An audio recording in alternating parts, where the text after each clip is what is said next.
Good afternoon, everybody. So you thought it never rained in California. I'm Joe Fenton, one of the chaplains of the Claremont colleges, and today's baccalaureate is an academic tradition rooted in our European heritage. The first baccalaureate ceremony was held at Oxford University in 1432. At that time, each graduate was required to deliver an address in Latin. We Americans continue that British tradition, but in English. I have the honor of presenting the president of Scripps College today as our host, Lori Bettison-Varga. Please join me in welcoming President Bettison-Varga.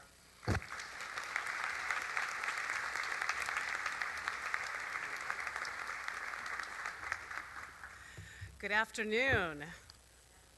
Well, you got to do that again. Come on, good afternoon. There you go. I know you're all excited to be here. As the host of today's Interfaith service, it is certainly my honor and privilege and delight to extend a warm welcome to all of you, the class of 2015, to your parents, families, and friends who have joined you on campus this weekend to celebrate your many accomplishments. The Interfaith Baccalaureate service at the Claremont colleges is really the official opening ceremony, as we just heard, for graduation weekend. And it's one of the few events that we do all together, all 7 of the Claremont colleges. And I just want to share a few facts about the consortium for those of you who might be new, family and friends who haven't been here before, so you have a sense of what we're all about. We consist of 5 undergraduate liberal arts colleges and 2 graduate institutions. Each has its own campus, its own students and faculty, and distinctive mission.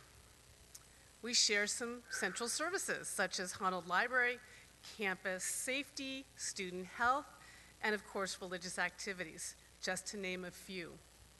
Together, we have close to 7,000 students and 3,600 faculty and staff, located on more than 560 acres of land. Many of our undergraduates cross-register at one or more of the campuses for classes. So you know this consortium, as you can understand now, generates an endless variety of intellectual, cultural, social activities open to all. Today, students representing diverse faith traditions and backgrounds will offer their personal reflections. The Baccalaureate Choir of the Joint Music Program of Claremont McKenna, Harvey Mudd, Pitzer, and Scripps Colleges will perform. And Dr. Sheldon Schuster, president of the Keck Graduate Institute, will deliver a keynote address. Please join me in saying thank you to the chaplains of the Claremont colleges for organizing this wonderful opening event. Thank you.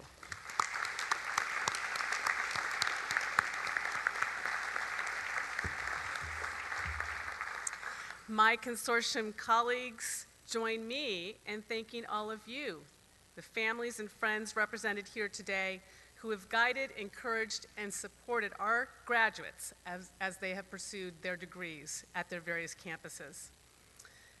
To the students, as you participate in commencement activities today and tomorrow, you have a unique opportunity to witness the intersection of your past, present, and future. I know you will spend time reflecting on your journey and all that you've learned. You should also rejoice and celebrate this remarkable achievement, which is the result of your hard work and commitment.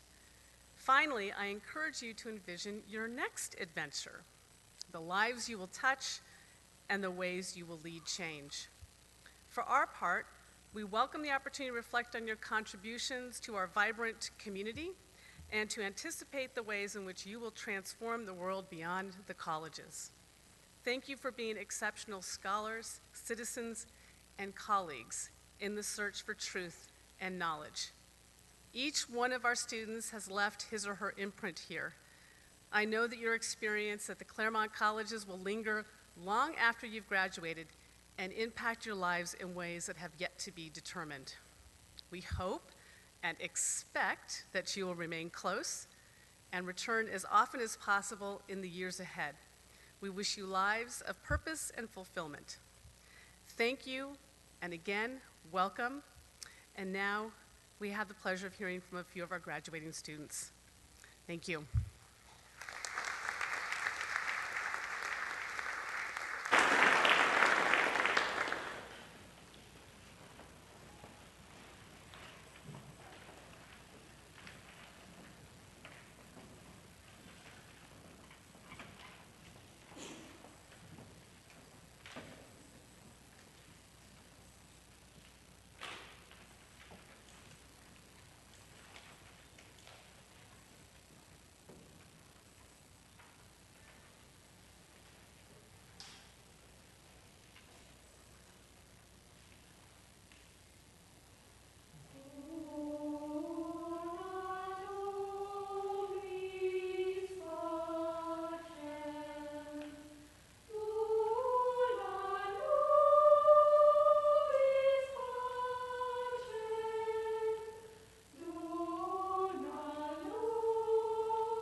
Good afternoon.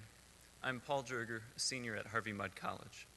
I'd like to begin by thanking Father Joe and the colleges for giving me the opportunity to speak to you all today. This is a rather unexpected honor, and I hope I can add a few remarks of substance and value to the other excellent addresses this afternoon. If you know anything about the students of Harvey Mudd College, you probably know that we like to talk about how busy we are. I'm entirely typical in that regard. Unfortunately, the concerns of the world are often at odds with the concerns of faith. I will be the first to admit that over the past 4 years, I've spent too much time immersed in coursework and extracurriculars and not enough in conversation with God. But the hectic college lifestyle also has its advantages. With so many things calling for my attention, I've learned to recognize what is truly important in my life and give thanks to God for it. I am blessed to have a supportive family and good health, and meeting people who cannot say the same makes me all the more grateful.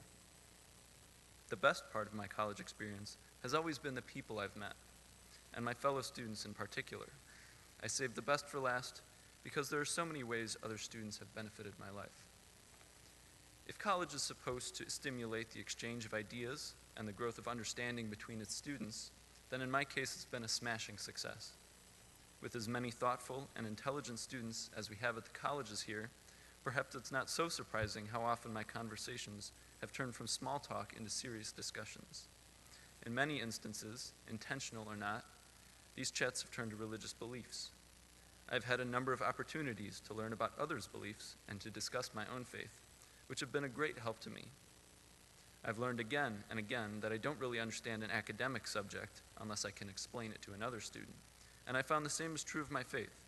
In explaining my beliefs to others, I've become more sure of them and more knowledgeable about them.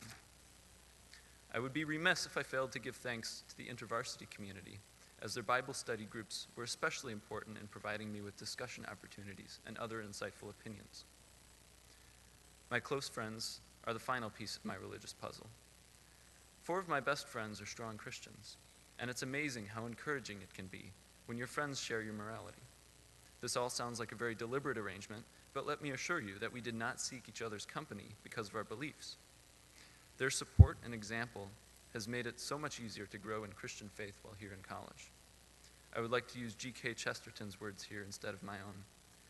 There are no words to express the abyss between isolation and having one ally. It may be conceded to the mathematicians that 4 is twice 2, but 2 is not twice 1. 2 is 2,000 times 1. My friends have been my allies in faith, and I can agree that it is 2,000 times better than going it alone. I hope I've painted a picture of a Christian life in progress, because that is how I see my own life. We can all agree that one's life is a process, without clear checkpoints or milestones. I do think that the past 4 years have been a boon for my Christian faith, though, and I hope to build on the spiritual foundations and the relationships that I have formed here in the future. I wish the best of luck to my fellow graduates and offer my encouragement to the underclassmen. We all have so much left to look forward to. Thank you, and God bless.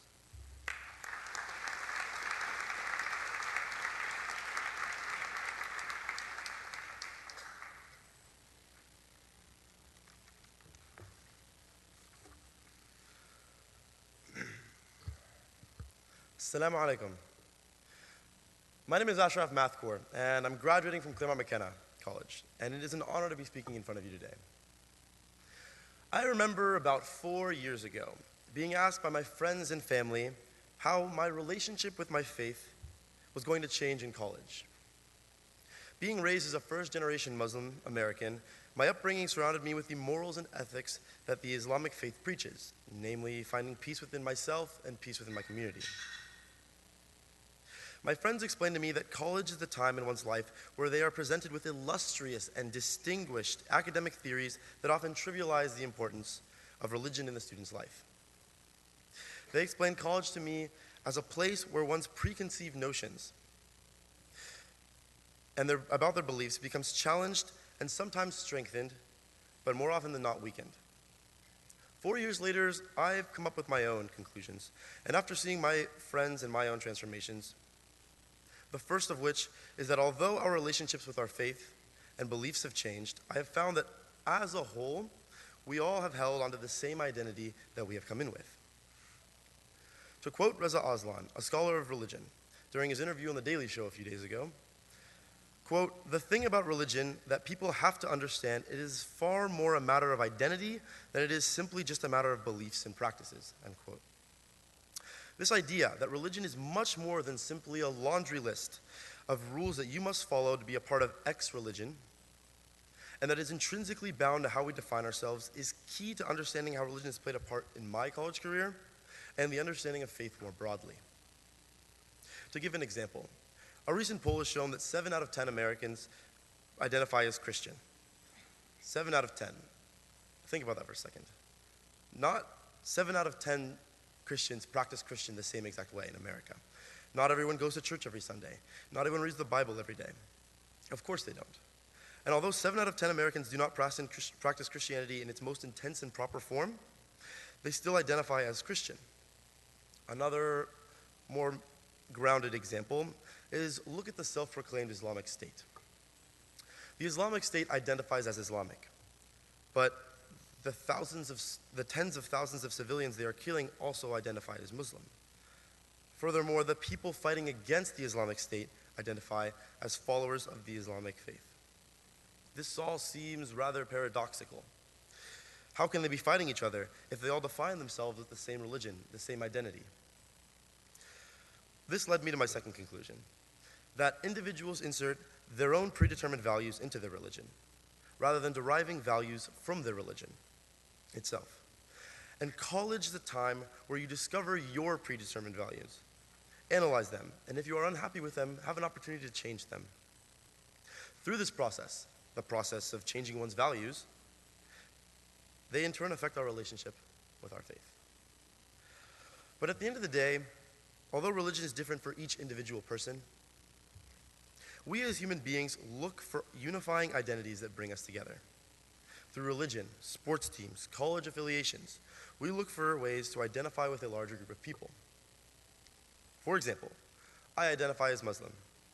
And when the news spread about the 3 innocent Muslim students who were murdered at UNC Chapel Hill in a religiously biased incident a few months ago, it affected me on multiple levels and multiple identities. Being a student, living in a small suburban town, and being Muslim, and most importantly, being human. I've spent long nights with my friends philosophizing about whether religion and a belief in a higher power is inherently positive for humanity or inherently negative for humanity. It is no secret that religion is often used as a rallying cause for violence against another group of people that identify differently.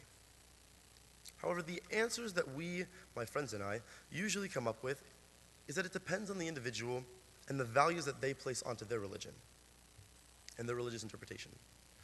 When we take a step back to realize that before our religious identifications, before our sports team affiliations, and before our national identities, that we all identify as human beings, we can then begin to create an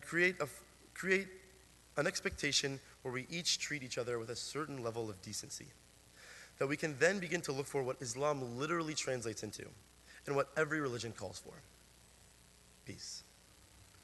Thank you.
Good afternoon. I am Juan Carlos. I am very grateful for the opportunity to participate in this ceremony. In this opportunity, I would like to acknowledge the important role that the chaplaincy played in the life of the students in the Claremont College. The chaplaincy played an important role in my spiritual life. They helped me to finish my PhD studies. They were very supportive and gave me hope and strength over the last 5 years. They also helped me through difficult times and so to understand many things about the grace of God. I came to CGU from my country, Guatemala. I have never been to America before. I found the McAllister Center a second home. I could work in their library and I could join them for many activities like pizza dinners and movies and meet other students from different Claremont College. This helped me to take a break in my studies and feel part of a community. I could join them for Mass too. This experience gave me peace of mind. I discovered at McAllister Center how important spirituality is in life, and especially in my life. I am very grateful to the Claremont College for the chaplaincy. It enriched my academic life. For us, foreign students living here without family, the chaplains provide a nice community. We became a group who care about one another. Thank you very much.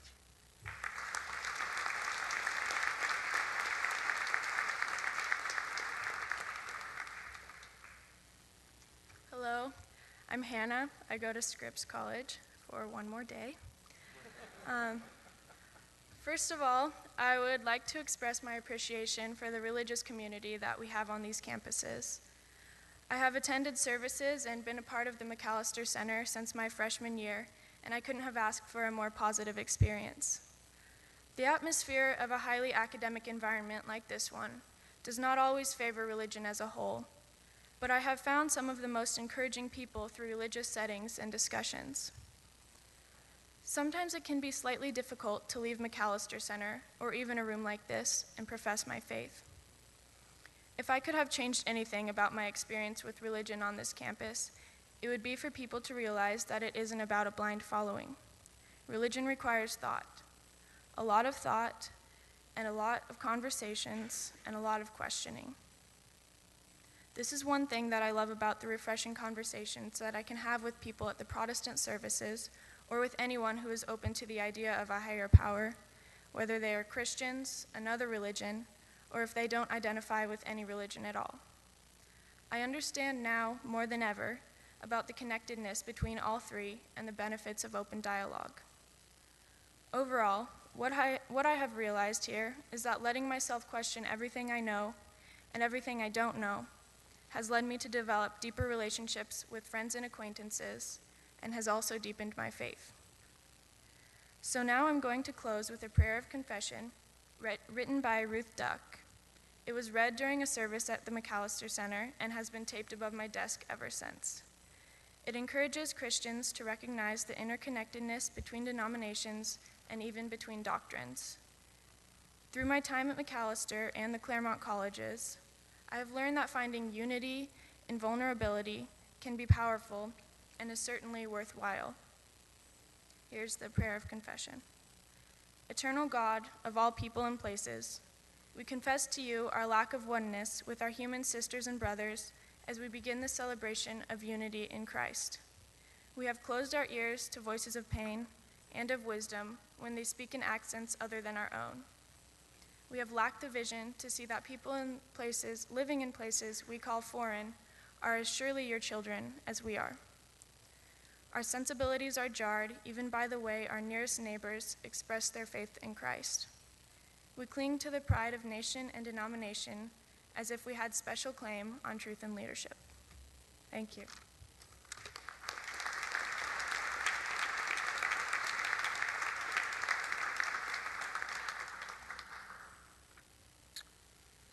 My name is Yoni Rubin, and I'm graduating from Pitzer. What I valued tremendously during my 4 years at the Claremont colleges is the diversity of so many different peoples. Everyone is an individual, but we all come from so many different backgrounds on a variety of levels, from ethnic to religious to interests to expertise and more. I feel like we can consider this diversity to be one of the most significant inheritances taken away from here. And for me, the Office of the Chaplains is the place where I most experienced and witnessed the intersections of my own and others' diverse identities. An illustration of what it means for me to be a student with many different questions and many different, but not mutually exclusive, identities is participation in the 7 campus-wide Days of Community Service, sponsored by the chaplains in collaboration with both on-campus and off-campus partners. At the Cesar Chavez Day of Service, for instance, we worked with an organization called Stop Hunger Now to package over 20,000 meals. Students from every campus and many backgrounds, faculty and staff, worked together to make a difference. For me, this was an amazing example of what it means to be a 7C student, because it was a way I could bring together my religious values, my cultural history, and my connections to building a community in a better world. And I did it with students across many different campuses and backgrounds. In teaching and serving others in the community, many questions organically arise about who we are, what human joys and struggles we share, and how we can make changes together. Coming to college is about asking these kinds of questions, but I didn't know how these pieces would come together for me.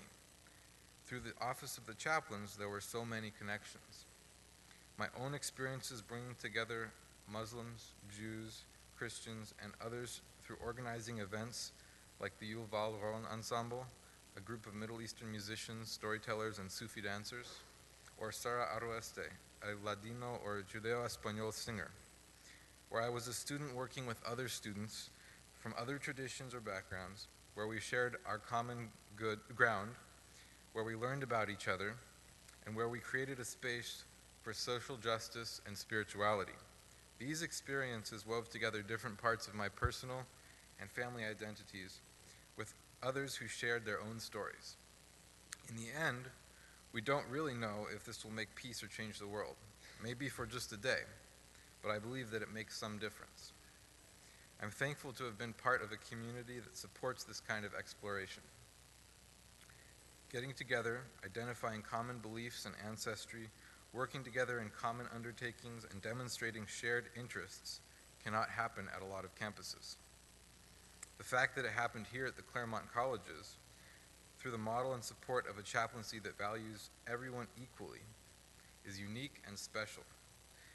This is needed in the world today and something I hope will continue to happen through the Claremont Office of the Chaplains. Thank you.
Hello, everybody. My name is Sanjana Rao. I'm a senior at Claremont McKenna. I was president of Claremont Hindu Society for the past 2 years, and it is an honor to speak to you all today. My faith has always been important to me. It has been the cornerstone of my personal growth, my connection with others, finding my place in the world, and living in a space of gratitude. It has been an absolute blessing to be a person of faith at the Claremont colleges. I am passionate about sharing my religious and cultural traditions with others, and I found the most supportive community within the Office of Chaplains and within the Claremont colleges as a whole. Watching people from all different religious and ethnic backgrounds come together to enjoy and learn from my religious tradition was the foundation of me feeling a sense of home and community at the Claremont colleges. I remember organizing my first Diwali and Holi and realizing how important it was to share my tradition, to help people appreciate harmony and diversity, and to provide a space of love, acceptance, religious and cultural expression, and celebration for people from all walks of life. Words cannot express how grateful I am to the Office of Chaplains for providing me with mentors, resources, religious and emotional support for the past 4 years. Rabbi Devine, you have inspired me. You have cared for me. You have supported me and unconditionally loved me throughout my spiritual journey here. I feel blessed to have connected so intimately with you and with others from all different religious and spiritual backgrounds. So many faiths, so many celebrations, so many epiphanies, so many confessions in the Office of Chaplains. These experiences have helped me to feel a sense of belonging with the whole world. I am leaving these colleges with a commitment to cultivating a global community and feeling a deep sense of connection and pride in my religious, spiritual, ethnic, and academic identity. My experiences leading the Hindu Society and working with the Office Chaplains have given me a foundation of love, compassion, peace, and harmony, which I know I will share with others in my journey beyond college.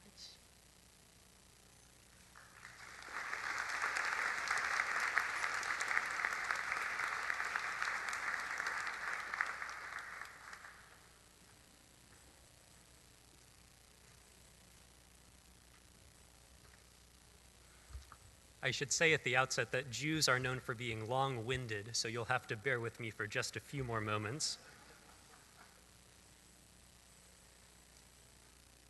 Before college, I was a Jew in the mostly cultural sense of the word. Although I did many of the things that young American Jews do, religious school classes, summer camps, Jewish high school, rarely did Judaism's procedures and teachings resonate with me. I saw Judaism less as a profound and dynamic religion and more as a mere belief and behavior guide that I inherited from my parents. At first, my Jewish engagement in college was more of the same and involved attending just a few Shabbat services and Hallel events each semester. But then I had what one might call a Heschel moment. Right before my junior year, I discovered at home a book I had received after my 7th grade bar mitzvah service, written by the famous 20th century rabbi Abraham Joshua Heschel, entitled The Sabbath. Reading that short text, as well as one of Heschel's larger volumes, God in Search of Man, awakened a sense of fascination with Judaism that had long been asleep in my life. I read sentences like these, quote, "Religion is more than a creed or an ideology and cannot be understood when detached from acts and events. It comes to light in moments when one's soul is shaken with unmitigated concern about the meaning of all meaning in moments when all foregone conclusions, all life-stifling trivialities are suspended. Something about those two books, maybe it was their poetic beauty or their boldness or their brilliance, inspired me to re-engage with Judaism. I decided to study other religious philosophical works and participate in Macalester Center programming, leading Friday evening Shabbat services, guiding a Torah study session, and meeting with Rabbi Litwin to discuss religious texts. I was starting, I think, to embrace an adult version of Judaism, and as my studies deepened and my questions multiplied, the Macalester Center became a space where I could continue my religious journey and join with Claremont Jewish community members in conversations about religion, life, and meaning. I may not be any closer today to answering the hard questions about existence and purpose than I was 4 years ago. If anything, the questions have become a lot harder, and to paraphrase Heschel, I have realized that the popular answers are often just questions in disguise. But that, of course, is the whole point of a liberal arts education, to give you more questions than answers and to challenge the answers that you've accepted. An awareness of the questions and a felt need to probe them further are what I will leave Claremont with. There is no question, though, that the past few years of my spiritual searching, from reading Rabbi Heschel's The Sabbath to drawing more heavily on Macalester Center resources, have been by far the most significant years of my religious life. And you'll have to trust me that starting a long conversation which leads to no answers at all, though perhaps frustrating, is a very, very Jewish thing to do. Thank you very much.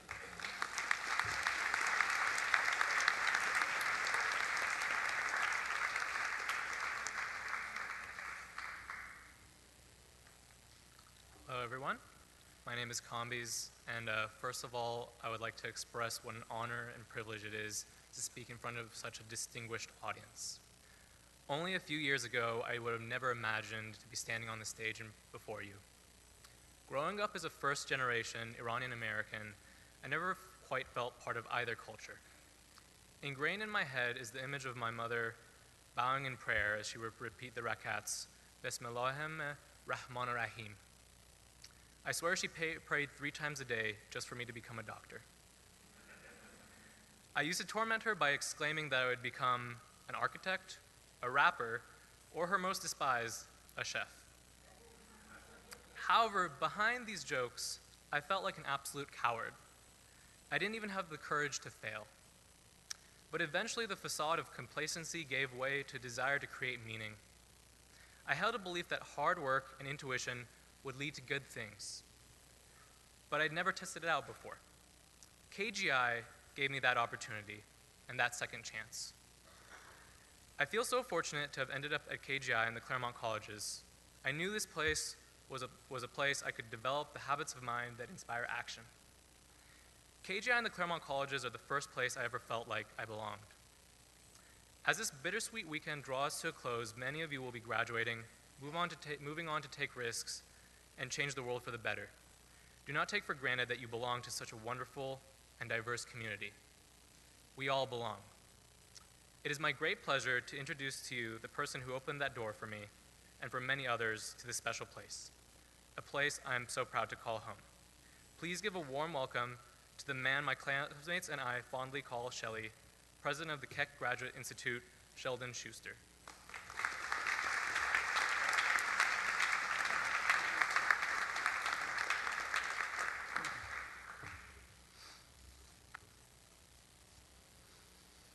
Good afternoon, everyone. Well, that means they're still there if they make noise. Is that how we do it? I was groping for a word that could describe the beauty of the words and the music. And it's a difficult thing to come up with one that describes it and show how meaningful it is and how exciting it has been to hear all of you and your reflections and your thoughts. But I want to actually begin my formal remarks by saying that I have sort of a glitch in my psyche, in that I tend to focus on specific words, and if in my sort of weird way of looking at the world, I find that they're sort of way overused by society, I refuse to use them. And the one that I think is really sort of over the top is amazing. It should be nominated for the most overused and inappropriate word in the language for so many things, because whenever someone is even mildly impressed with something, they, instead of sort of pulling out the real adjective that would work best, they use amazing, and sometimes they use amazing. But I recently heard it used to describe donuts, and at that point, I'm done. However, there are some recent discoveries in the world of science that have actually made me rethink my position. This is actually the 25th anniversary of the launching of the Hubble telescope, for example. And when it was first launched, it focused, one of the exercises that it did was it focused for several days, every night, on one spot, about the size of your thumb if you hold it at arm's length. It focused on one spot in the sky. And when it did that, it actually found several million stars, whereas from the ground we only saw several thousand stars. Well, that's getting close to impressive. But then when the lens got fixed, it looked again and did the same sort of exercise. And the number of stars in this patch of the sky was estimated to be the same as a number of grains of sand in all the world's beaches and deserts. That gets too amazing. And now they've estimated, the astronomers have estimated that when the new telescope goes up and it's launched sort of not quite halfway between the sun and the earth, where it has an unencumbered view of the almost origin of the universe, that number of grains of sands will represent galaxies. I think I'm back to amazing. And of course, so are the results of the Human Genome Project, especially if we consider the implications for health and understanding principles of genetics and evolution. So I guess I can use that word amazing again, and it really works to describe this afternoon's event, but that's not really my point. If you graduates are to live in a world graced by continual advances and better technologies, and that continues to have these amazing outcomes, you have to embrace the values of science to a degree you may never have considered. Regardless of your degree, your major, or your religious convictions, I believe you must become scientists. When I graduated from college, I thought I was a scientist because I was an expert in a number of techniques and had a great laboratory experience. But I knew mechanics and operations. What I learned during graduate education and professional development was that being a scientist required embracing the values of science. And those values were often more important than the ability to manipulate tubes or equipment or devices. As a scientist, you can lead us to the future. You will become a producer of knowledge, not just a consumer of technologies. And I want to talk for a few moments about how you can become a scientist by embracing the culture of science and exercising the specific habits of mind. So how do you become a scientist? The values I find most informative were articulated by a mathematician, biologist, historian of science, theater author, poet, and inventor Jacob Bernowski in his landmark documentary, Ascent of Man. Bernowski traveled around the world in order to trace the development of human society through its understanding of science. He suggested these as the central values of science: truth, honor, teamwork, constructive subversiveness, engagement with the other, freedom, imagination, and acceptance of a method for the arbitration of disputes. Let's walk through these and see if I can convince you all to become scientists.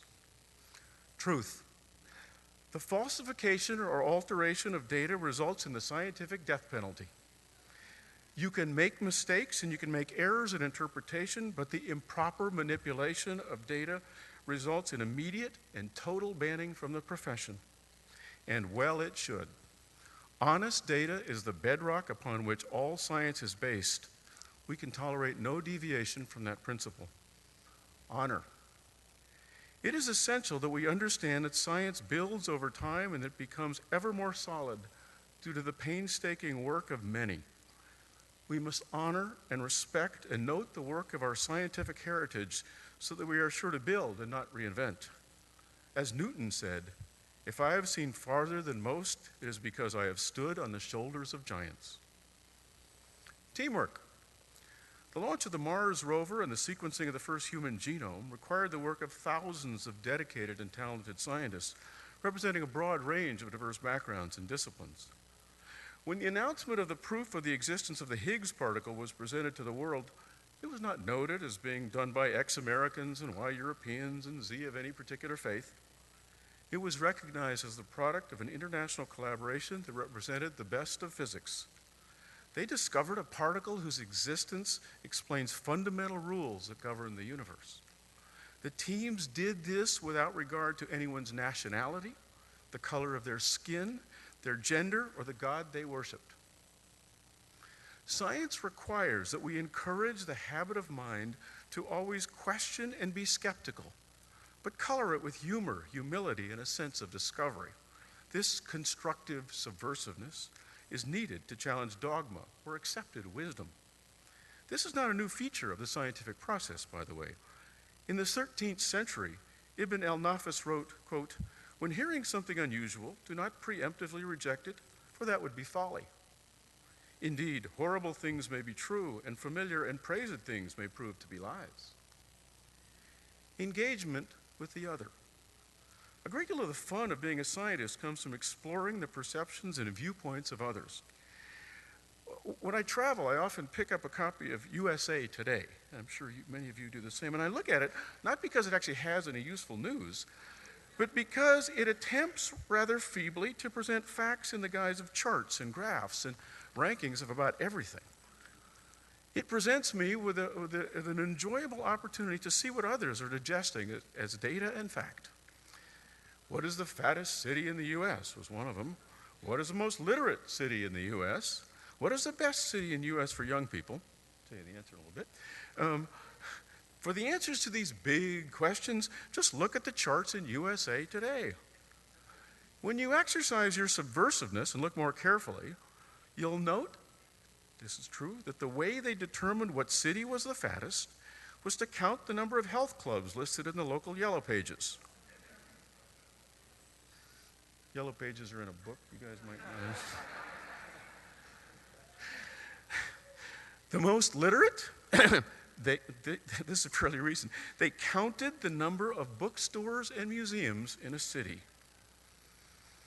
The best for young people, I'm not going to tell you.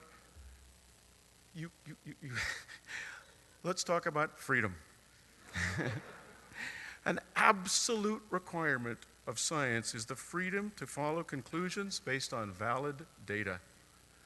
Starvation in the Soviet Union during much of the 1950s and 60s was due in large measure to the repression of science, the science of genetics, by the Soviet state. The ridiculous theories of Trofim Lysenko were conveniently consistent with the philosophy of Soviet communism. Everyone was forced literally at gunpoint to comply with the dogma spewed by Lysenko and to disregard the overwhelming scientific data from the rest of the world. Millions starved. Soviet agriculture was devastated until the 1970s when they finally re-embraced Mendelian genetics. You're entitled to your opinions, you're not entitled to your facts. The freedom to imagine new models and novel answers to scientific questions is essential for progress. For otherwise, how can we move forward? Imagination and innovation are only possible in an environment where new ideas are encouraged and where creativity is prized. Indeed, it's no coincidence that many of the spectacular advances in biology and computer technology we find today were produced and made available here in California in areas most identified with unconventional thinking that disregards race, religion, and ethnicity in favor of ability and imagination and risk-taking. And the final characteristic of science, the final value of science, resolution of disputes. When there is a scientific disagreement, the resolution is through analysis and experimentation, not political expediency, not religion, and not history. A great description of the travails of Galileo is presented by the historian of science, Alice Dreger, in her rather provocatively titled recent book, Galileo's Middle Finger. As she describes it, when Galileo debated the church's scientist Orazio Grassi, he was trying not to get arrested while still sticking to the values of science. The dialogue regarded Grassi's acceptance of the ancient claim by the Babylonians that they had managed to cook eggs by whirling them around. Galileo did the experiment. He had data. And as he wrote, if we do not achieve an effect like cooking the egg by whirling it, which actually got colder, which others formerly achieved, it must be that in our apparitions we lacked something which was the cause of this effect succeeding for our predecessors. And if we lack but one single thing, then this alone can be the cause. And since nothing is lacking, they had slings and eggs and people to spin them, we have nothing is lacking except being Babylonians, then being Babylonians must be the cause for the eggs hardening. Of course, what Galileo was saying was to ignore the authorities and focus on resolving the disagreement by the only way allowed in science with evidence and data. However, there is a growing chorus, especially in this country and Europe, that rejects science as being too dogmatic and demanding. So where does this anti-science culture ultimately lead, and what are its consequences? There are those who reject science and propose dubious theories of alternative medicine and refuse to eat genetically modified foods because they are somehow unsafe. If a therapy is shown to be safe and effective, it is simply medicine. Indeed, the alternative medicine promoters of the anti-vaccination scare owe an apology to those children who suffer unnecessarily from measles and rubella. If we examine real data, we see that genetically modified foods have been included in over 20 billion meals without any recorded ill effect.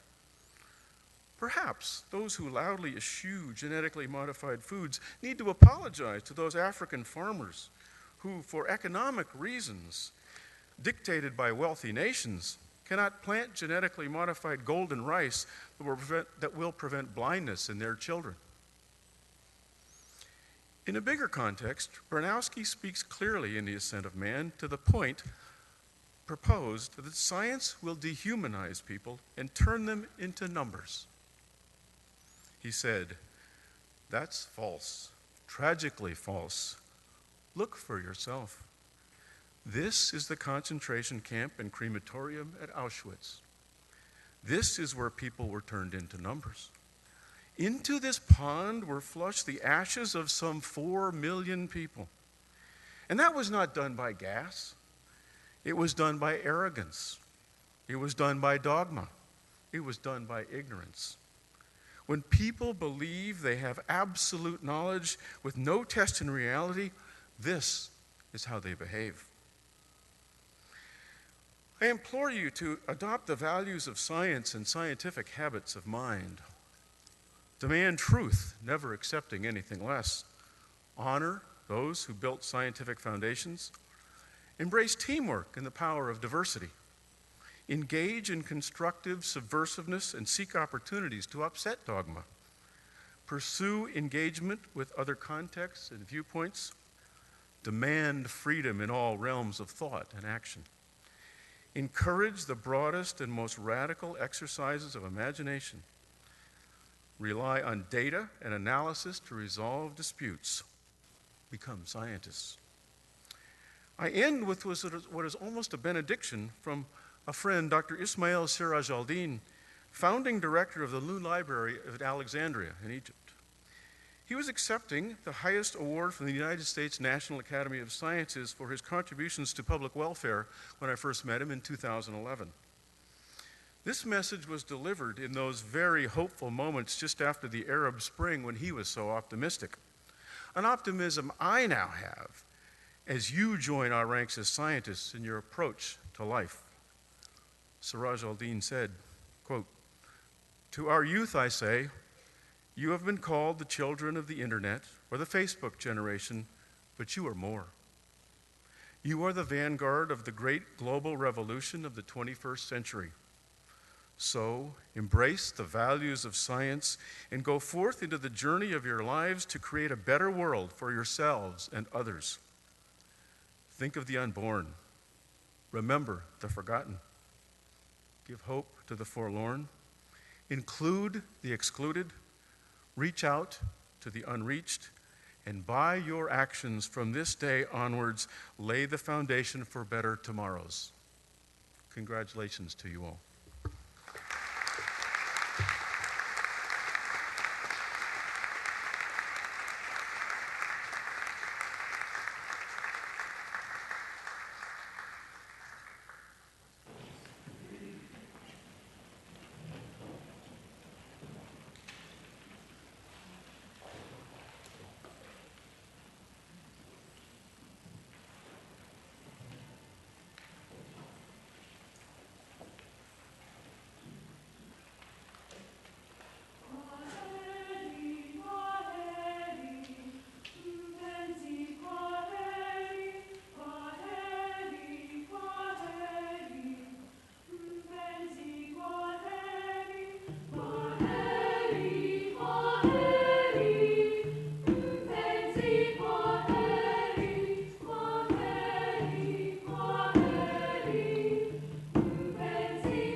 May the God of bountiful gifts bless you and keep you. May the Holy One's face shine upon you with tenderness, lift you up, and be gracious to you. And may God grant you peace. Amen.